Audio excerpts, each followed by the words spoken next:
Waouh!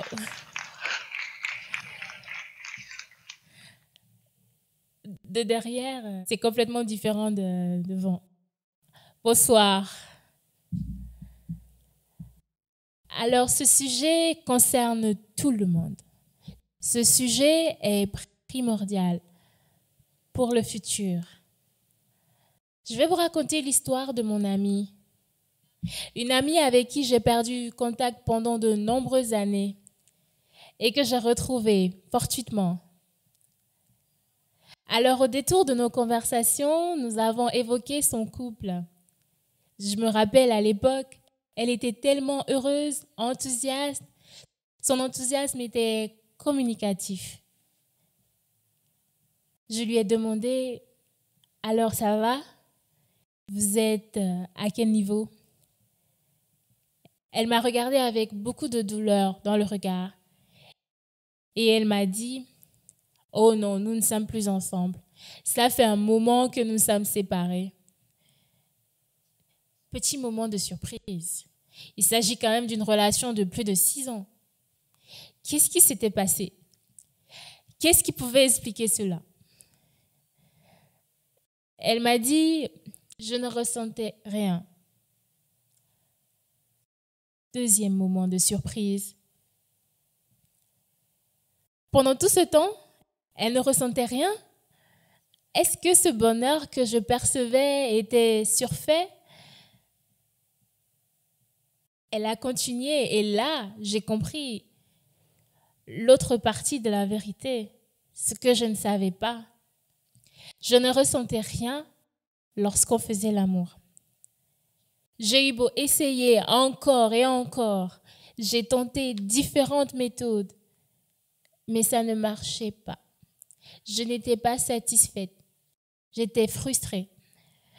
Et parce que je n'osais pas lui en parler, nous nous sommes séparés. Il va sans dire que j'ai été profondément touchée par son histoire. J'ai essayé de mettre à sa place. Elle n'était peut-être pas la seule. Plusieurs études ont démontré que les femmes atteignent moins de 6 fois sur 10 l'orgasme pour un ratio de 9 fois sur 10 chez les hommes. Une disparité relativement importante. Combien de femmes comme elle sont malheureuses dans leur couple à cause de l'aspect sexuel? Combien simulent? Combien n'arrivent pas à quitter et restent malgré tout? Combien, au contraire, se décident à aller chercher leur faiseur de jouissance? Combien se sont résolus à ne jamais dire la vérité à leur conjoint? Pour comprendre ce phénomène, il faut d'abord faire un retour dans le passé. Un passé et une histoire qui n'ont pas vraiment mis le plaisir de la femme au premier rang. Dans le passé, la première utilité du sexe était la reproduction. En effet, les hommes et les femmes avaient des rapports sexuels ensemble dans le but de donner des enfants, une progéniture. De la même manière, pendant longtemps, on a observé que les hommes avaient une tendance à l'accumulation des conquêtes féminines. Le roi Guézo, qui est un grand roi du Bénin, avait un harem qui comptait plus de 70 femmes. Ces femmes étaient un peu comme sa propriété.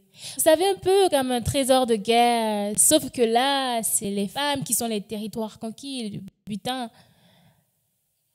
Également, dans des pratiques anciennes, vous verrez que certains jeunes hommes, avant d'obtenir le statut d'homme, avaient l'obligation de d'effleurer 1 ou 2 filles. Comme ça, ils pouvaient montrer qu'ils étaient de vrais hommes. C'était des rituels de passage. Hormis ces pratiques, et venant moi-même d'une région où pendant longtemps les mutilations féminines génitales ont été admises, J'ai une fois demandé à un sage de mon village pourquoi pendant des siècles on avait pratiqué l'excision. Alors sa réponse était étonnante. Il m'a dit, ma fille, tu sais, une femme à qui on a enlevé le clitoris a moins de chances d'être tentée de tromper son mari. Comme cela, elle sera fidèle et elle sera très docile. Ce sera une femme vertueuse. Et vois-tu, ma fille, dans notre tribu, c'est des valeurs que nous préservons. Alors, moi, je pense que derrière ces valeurs, ce vieux sage de mon village ne savait peut-être pas que le clitoris est un élément important de la sexualité de la femme. Selon que vous soyez une femme clitoridienne ou vaginale, vous n'aurez pas l'orgasme de la même façon. Alors, si on vous ôte le clitoris, vous comprenez que ça va être un peu difficile d'atteindre cet orgasme. Ce soir, je vais vous parler du tabou de la sexualité. De ce tabou, le sexe en Afrique se vit, mais ne se parle pas. Il existe, mais il est caché. La faible production de statistiques nationales, toujours en Afrique, sur les attentes des femmes en matière de sexualité, nous prouve à quel point il est difficile d'interroger ce genre de thématique. En 2016, j'ai conduit une recherche sur les vécus et les perceptions de la virginité chez certains groupes de femmes. Des conclusions de ma recherche, je me suis rendu compte qu'en matière d'aspiration en sexualité, ces jeunes femmes disaient que leur mari leur apprendrait tout. Vous allez sûrement penser, dans ce présent, en 2019, enfin, l'étude était en 2016, c'est contemporain, n'est-ce pas? Vous vous demanderez, comment peut-on remettre à quelqu'un toute la connaissance que l'on doit avoir sur sa propre sexualité? Une enquêtée me disait, oh, je sais que ça va me faire mal au début et ensuite, au fur et à mesure, ça ira. Mon mari va m'apprendre. Eh bien, sachez que beaucoup de jeunes femmes ne connaissent pas assez leur corps pour pouvoir exiger un quelconque degré de satisfaction. Une enquête menée par IFOP pour le réseau social camgirlwanted.org en 2018 sur un échantillon représentatif de plus de 6000 femmes a montré qu'il y a certaines pratiques sexuelles qui sont plus épanouissantes que d'autres, comme par exemple les pratiques sexuelles d'oralité, le cunnilingus, la fellation, etc. Aux Pays-Bas, plus de 86% de la population pratique le 69. Et dans ce pays, justement, l'enquête a montré que 38% des femmes étaient généralement satisfaites. Voyez-vous, là où moi je suis née, ici, au Bénin, et dans ma tribu, il est impensable pour un homme de ma tribu de donner du plaisir oral ou d'en recevoir. Mieux encore, l'éducation, cette base de la cellule familiale ou alors dans l'école, la culture ne nous permettent pas vraiment de pouvoir parler de sexualité et encore moins de parler, de chercher à atteindre un seuil de satisfaction. J'imagine très mal aller en pharmacie pour demander un aphrodisiaque. Tout le monde me regardera très bizarrement parce que ici, je donne le mauvais message, le message de la mauvaise fille. Combien de jeunes femmes également en Afrique et peut-être ailleurs dans le monde n'arrivent pas à dire à leur conjoint « je préfère ci, j'aimerais mieux que tu me donnes cela, essayons ceci, essayons cela ». C'est pratiquement impensable. Et ce cercle vicieux se perpétue dans le couple. Mesdames et messieurs, ce soir, je me pose la question de savoir à quoi ressemblera le futur de la sexualité féminine. À quoi ressemblera le futur si les femmes sont encore à une étape où elles ont peur? Alors, je me propose de vous dire à quoi devrait ressembler la sexualité féminine. La sexualité féminine du futur devrait être une sexualité empreinte de communication et d'expression.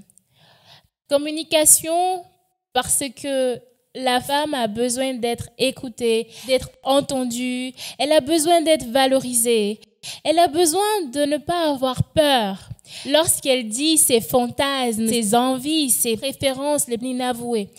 Elle ne veut pas que vous la jugiez parce que je crois qu'elle ne vous juge pas. Elle vous accepte comme vous êtes. Alors, communiquez. Pourquoi pas dire à votre partenaire, est-ce que tu aimes ceci? Qu'est-ce que tu veux? Ce serait toujours un bon début. La sexualité féminine du futur est une sexualité qui, selon moi, ne doit pas être sujette aux égos. Égaux parce qu'il ne faudrait pas prendre pour soi tous les commentaires. Égaux parce que l'homme ne devrait pas voir dans une remarque une insulte ou une atteinte à une quelconque performance, mais plutôt y voir d'améliorer la vie de couple, d'améliorer le sexe en général. La sexualité féminine du futur, encore, pour moi, serait une sexualité de découverte et d'exploration, puisque c'est du futur qu'il s'agit. Ce sera un peu comme une galaxie où nous serons tous des cosmonautes. Imaginez toutes ces zones sensibles et érogènes du corps qui n'ont pas encore été découvertes. Oui, cette sexualité-là sur le corps de la femme, c'est lorsque vous vous laissez aller à découvrir. La sexualité féminine de demain, c'est une sexualité singulière. Singulière parce que toutes les femmes sont uniques, avec des caractéristiques uniques. Cette sexualité ne s'embarrasse pas de comparaison ou d'essais de rapprochement, de similitude. Vous savez, moi, je peux être sensible des oreilles, du cou. Vous, madame, peut-être vous êtes sensible à un autre endroit, n'est-ce pas? Alors, la singularité est pour moi ce qui définirait la sexualité féminine de demain. Enfin, la sexualité féminine du futur serait une sexualité plurielle. Plurielle parce qu'il y a une multiplicité de pratiques. Plurielle parce qu'il y a une infinité de champs de possibles. Par exemple, avec les nouvelles technologies, vous avez des objets, des jouets sexuels connectés, comme des vibromasseurs, des pages pad masseurs, vous avez des womanizers et tout plein d'autres objets qui peuvent stimuler le plaisir et le désir de la femme. Cher monsieur, ne prenez pas mes propos à la légère parce qu'un robot futuristique pourrait vous remplacer un jour.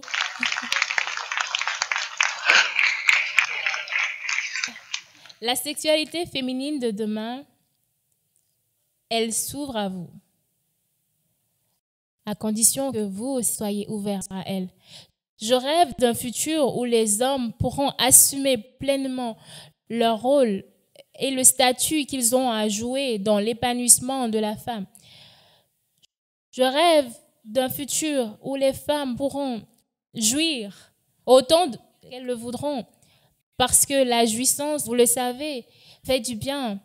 Les hormones libérées au moment de l'orgasme permettent de réduire le calme, de réduire le stress plutôt, l'anxiété et vous permettent de planer.